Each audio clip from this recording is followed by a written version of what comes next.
Hello, in this video I'm going to show the speed up tricks on DOOGEE T40 Pro.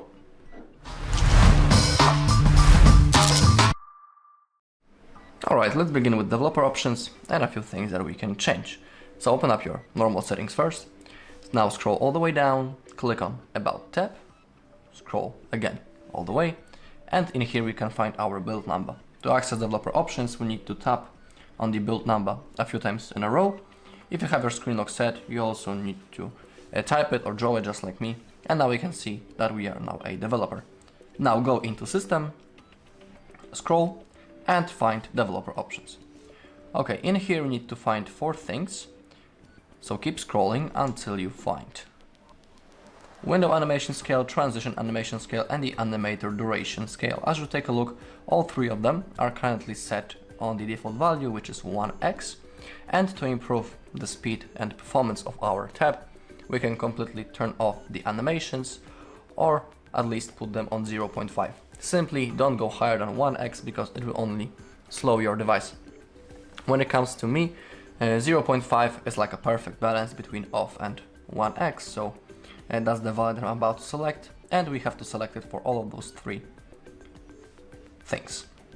Let's scroll a little bit more until we find apps, and we have the background process limit. Currently it's set on the standard, but we can pick at most 3 or at most 4 processes. It is up to you. Let's say at most 4. Okay, that's all when it comes to developer options. And above system, we can find the DuraSpeed. In here we can read how it works. DuraSpeed helps boost the foreground app by restricting background apps. Some notifications may be postponed or not received. DuraSpeed does not restrict background activities of apps switched on the list. So you can turn it on and select the apps to allow run in the background from that list. Okay, let's go to the upside a little until we find the storage. In here you can see how many free space you got, and you can perform a cleanup. Click on continue, and if you have some junk files, for example, you can click on clean and they will be deleted. In my case it's only 61 kilobytes. That's not much, but if you are using your tab every day, there's a chance that you will have a lot of junk files stacked in that place, and you can, in here you can also uninstall your apps and, for example, your photos and videos. But let's go to the apps itself in our settings. Now click on see all, and if you have some apps that you are not using, you can uninstall them from that place, or you can also do it from the level of your home screen. Hold on the app, click on the app info, and here you'll be able to uninstall it. But remember that if you are searching for the apps through the settings, some of those apps are the system apps, and uninstalling them may cause some bad things, so you are doing it on your own.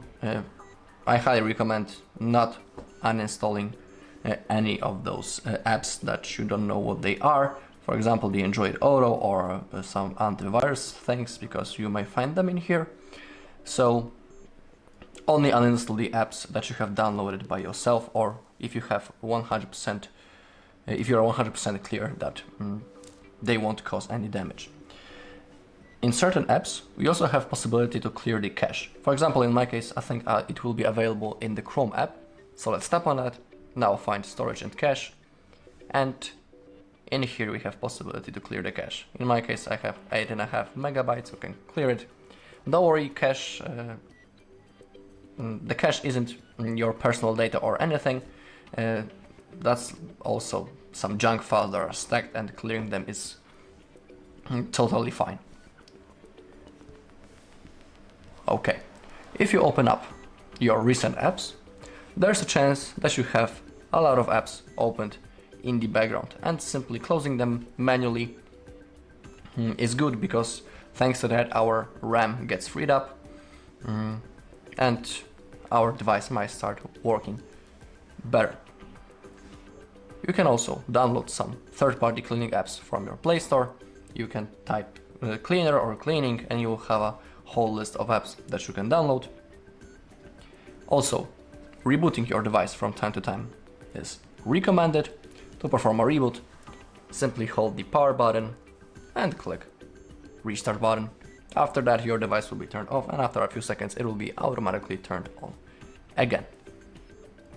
And the last thing, if nothing will work, you can perform a factory reset of your device, but remember that all of your data will be erased.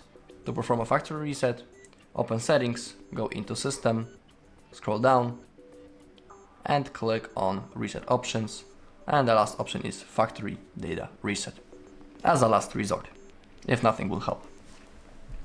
Alright, well, that's all in this video. Thank you all for watching. If you found this video helpful, please leave a like, comment and subscribe.